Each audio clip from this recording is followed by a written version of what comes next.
Redefining wealth, the Stoic path to true richness. Conquering overcommitment, Stoic strategies for a balanced life. Embrace the day, Stoic morning rituals for peace and purpose. Cultivating calm, transforming challenges into inner peace. Introduction. Within each of us lies the power to turn minor problems into significant ones, to magnify life's inevitable inconveniences into self-created dramas that overwhelm us with unnecessary suffering. Alternatively, we can choose the path of the sage, who recognizes that nothing needs to disturb our inner stability unless we willfully turn it into something bigger than it inherently is. This mindset of non-disturbance, meeting each moment with calm acceptance instead of emotional upheaval, unlocks profound reserves of peace and wisdom. It is a skill cultivated through dedicated practice until our former habit of making metaphorical mountains from every molehill fades, and we rediscover the simple grace of navigating life's ups and downs with centered poise. Chapter 1. Question your inability to endure. Endure. Ask, why is this so unbearable? Why can't I endure it? You'll be embarrassed to answer. Marcus Aurelius. We often tell ourselves that a particular hardship is too much to bear, but Marcus challenges us to examine this notion. Why exactly is it painful? When we truly ponder this question, we may feel embarrassed by the lack of a legitimate answer. The truth is that most of what we face is endurable if we have the proper perspective. Our minds frequently magnify challenges, making them seem immense and unconquerable. However, when viewed objectively, we realize these difficulties are well within our capacities. Consider physical pain and ailments. A throbbing headache or a sore back can indeed be unpleasant, but are they genuinely unbearable? Have we not endured similar pains countless times before? By relabeling them as mere discomforts instead of crises, we recognize our ability to tolerate them. Stressful situations like public speaking or challenging conversations often induce anxiety beforehand, making them feel overwhelming. Yet, countless people endure such scenarios daily without falling apart. We have an inner reserve of coping skills that can be tapped if we shed the false notion that we cannot bear it. Even emotional hardships, such as the loss of a loved one or the end of an important relationship, can seem unbearable in the thick of grief and heartache. Indeed, profound sadness is one of life's cruelest challenges.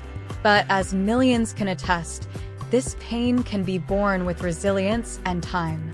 Do not be so quick to label something as unbearable. Interrogate that judgment rigorously. You may find that the only thing making it unbearable is your perception and attitude. Genuine hardship undoubtedly exists. Terminal illness, abuse, war, and famine are some of the most horrific circumstances a person can endure. We must retain compassion for those suffering unimaginable trauma and pain. Yet, even in those nightmarish scenarios, many have summoned heroic resilience.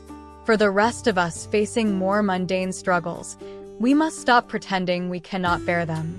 Often, we label circumstances as unbearable when, with the proper mindset, they can be persevered through. Question your protestations of unbearability. You possess more grit than you may realize. The embarrassment of having no defensible reason will nudge you toward enduring with resilience. Adopt a posture of quiet strength when facing difficulty. Breathe deeply, remain calm and centered, and resist the urge to become overwhelmed.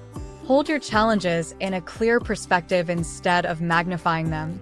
Take it moment by moment if needed, calling upon your problem-solving abilities to craft a plan for moving forward.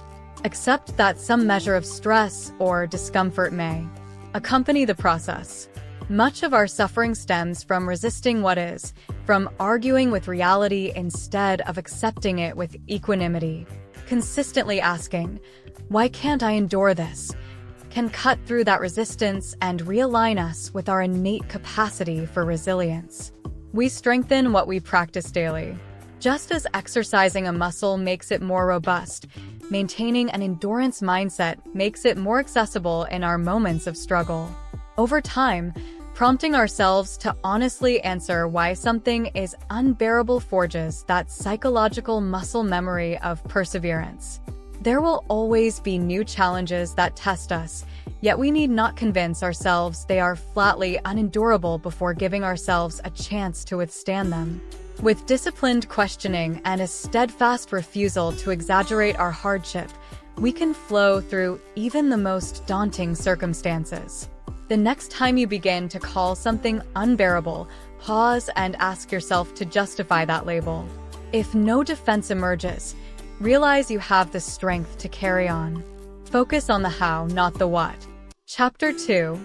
Focus on the how, not the what. People are not disturbed by things, but by the views they take of them.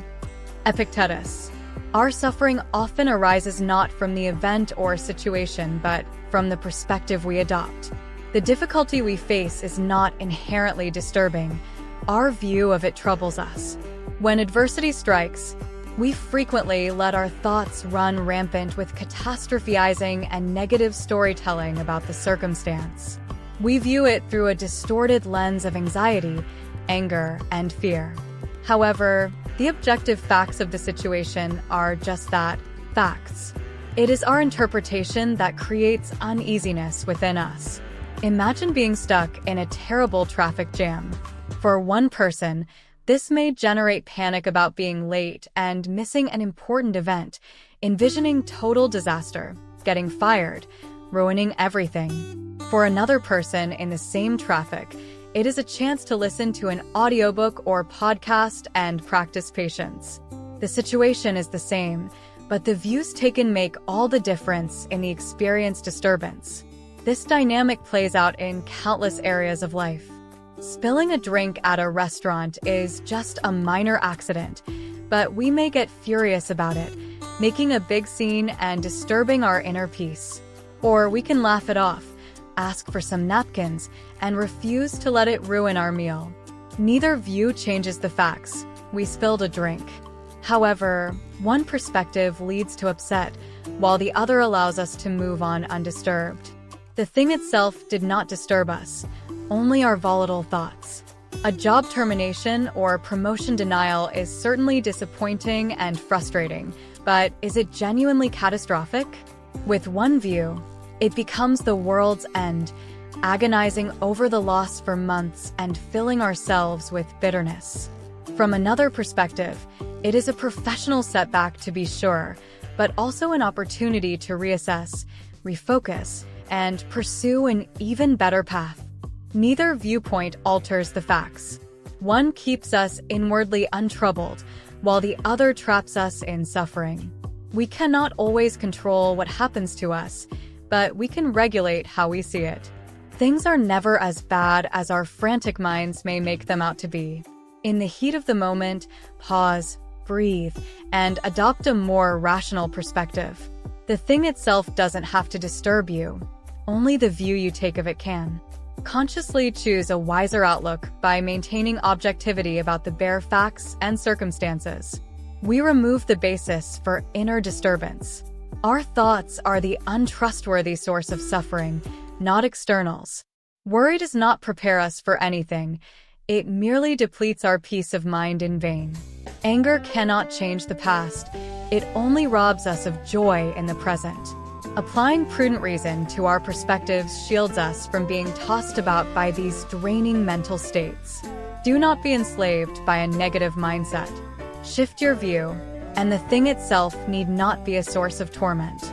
No matter how bad a situation may seem, we always have the power to view it through a lens of wisdom, courage, and self-restraint instead of fear. This is not to deny brutal realities, but to protect our core happiness from being held hostage to circumstances beyond our control.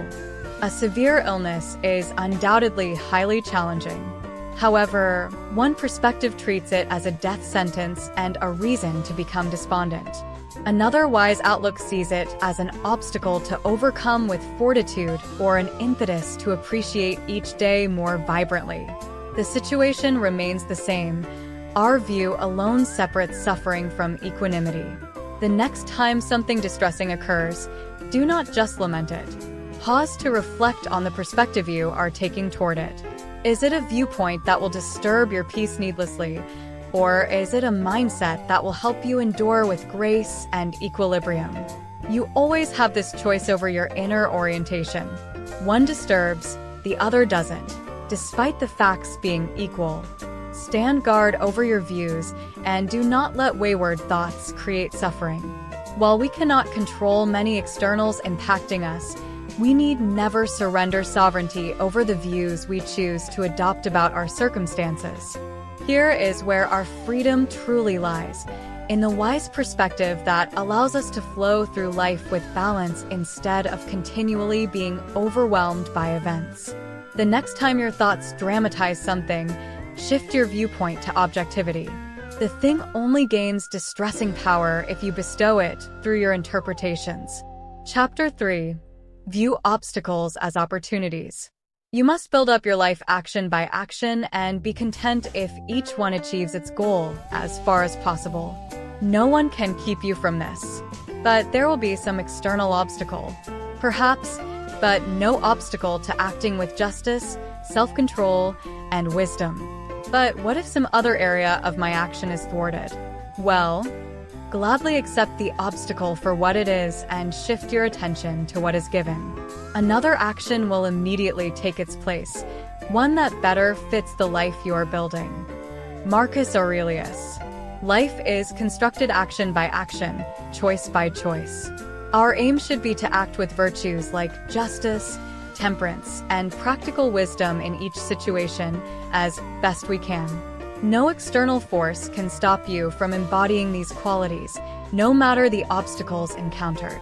Inevitably, roadblocks will thwart your desired course of action in other areas of life. A job gets lost, a deal falls through, or a plan is derailed. These are mere externals, temporary circumstances outside your control. How you respond to such obstacles is what truly matters and what is entirely within your power. Rather than despairing, you must gladly accept and welcome obstacles as opportunities to pivot and respond wisely. When one action is thwarted, refocus on another constructive path. If you lose a job, seize the chance to pursue new opportunities and professional growth. If a relationship ends, take it as a cue to invest in self-care, friendships, and personal projects. Each setback holds the seed of a new beginning.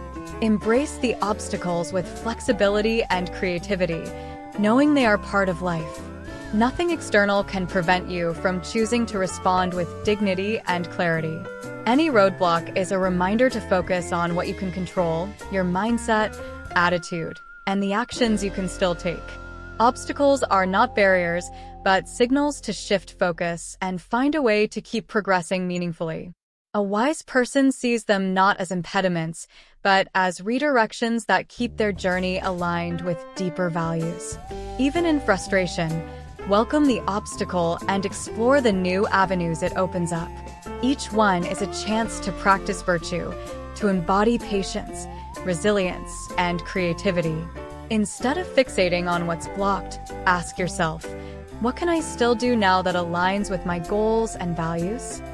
Shift from disappointment to proactive engagement with the present moment.